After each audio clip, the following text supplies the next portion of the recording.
Welcome to சாமி spoken English. இந்த வீடியோலையும் நாம தினசரி ஆங்கில வாக்கியங்களை தொடர்ந்து பார்க்க போறோம். நம்பர் 1, நம்ப முடியாத அளவுக்கு கதை அளக்காத.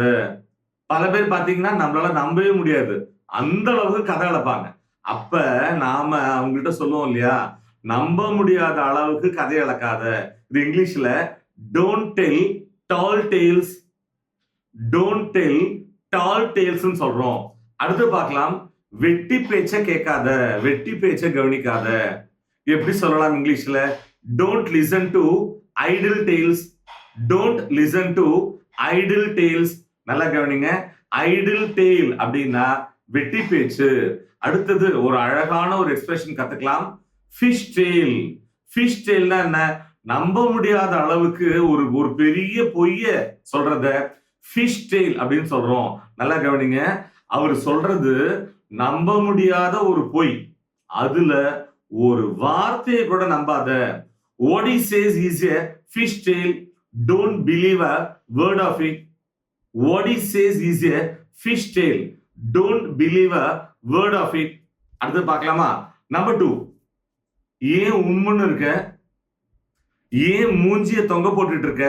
எப்படி கேட்கலாம்? Why the long face, why the long face? கோவத்துல அவரோட முகம் செவந்துருச்சு. His face reddened with anger, his face reddened with anger. அவளோட முகம் வாடி போயிடுச்சு, அவளுடைய முகம் தொங்கி போயிடுச்சு. எப்ப சொல்லுவோம்? ஒரு சோகமான செய்தியை கேள்விப்பட்டாலோ அல்லது ஒரு ஏமாற்றம் அடைந்தாலோ நம்மளோட முகம் என்ன ஆயிடும்? வாடி போயிடும் அல்லது தொங்கி போயிடும்.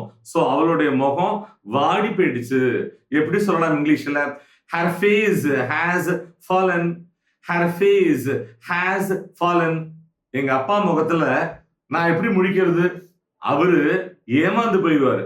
How can I face my dad? He'll be so disappointed. How can I face my dad? He will be so disappointed. அடுத்தது ஒரு இன்ட்ரெஸ்டிங் அண்ட் பியூட்டிஃபுல் எக்ஸ்பிரஷன் கத்துக்கலாம். என்னது? Save face. நல்லா கவனிங்க, சேவ் ஃபேஸ்னா மானத்தை, மரியாதைய, கௌரவத்தை காப்பாத்திக்கிறத சேவ் ஃபேஸ்ன்னு சொல்றோம். Let's see an example. மன்னிப்பு கேட்டாவது நான் என்னுடைய மானத்தை, மரியாதைய, கௌரவத்தை காப்பாத்திக்கிறதுக்கு முயற்சி பண்ணேன். I tried to save face by apologizing. I tried to save face by apologizing. நல்லா கவனிங்க, apology அப்படின்னா மன்னிப்பு, whereas apologize-னா மன்னிப்பு கேட்கிறது. நெக்ஸ்ட் பார்க்கலாமா? நம்பர் 3, உண்மையை மறைக்காத. Don't hide the truth, don't hide the truth. HID, ஹைட்னா மறைக்கிறதுன்னு அர்த்தம். முழு உண்மையும் உனக்கு தெரியுமா? Do you know the whole truth? Do you know the whole truth? Next ஒரு இன்ட்ரெஸ்டிங் எக்ஸ்பிரஷன் கத்துக்கலாம். என்னது? Economical with the truth. என்ன அர்த்தம்? உண்மை சொல்றேங்கிற பேர்ல பாதி உண்மையை மறைச்சிட்டு பாதி உண்மையை மட்டும் சொல்றத எக்கனாமிக்கல் வித் த ட்ரூத்னு சொல்றோம். Let's an example. அவனை நம்பாத. எல்லாரும் அவனை பத்தி என்ன தெரியுமா சொல்றாங்க? உண்மை சொல்றங்கிற பேர்ல நிறைய விஷயத்த மறைச்சிட்டு கொஞ்சோண்டு உண்மையை தான் சொல்றான் அப்படின்னு. Don't trust him. Everyone says he is economical with the truth. Don't trust him. Everyone says he is economical with the truth. Next பார்க்க போறோம். நெக்ஸ்ட் என்ன? நம்பர் 4, நடந்தே போனீங்களா? Did you go on foot? Did you go on foot?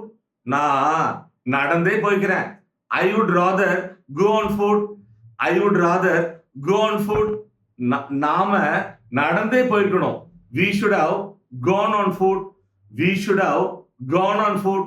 So இந்த வீடியோவோட last லெக்குக்கு வந்துட்டோம்.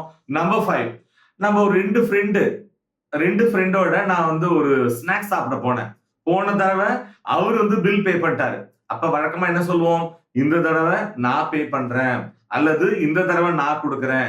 இது இங்கிலீஷ்ல ரெண்டு விதமா சொல்லலாம். எப்படி? I will pay this time, I will pay this time. இந்த தடவை நான் கொடுக்கறேன். இது இப்படி சொல்லலாம். எப்படி? It is my turn to pay. It is my turn to pay. Dear viewers, daily use sentences. இந்த வீடியோ உங்களுக்கு ரொம்பவே ஹெல்ப்ஃபுல்லா இருந்திருக்கும் நாங்க நம்புறோம். மீண்டும் அடுத்த பாடத்தில் சந்திப்போம். தேங்க்யூ.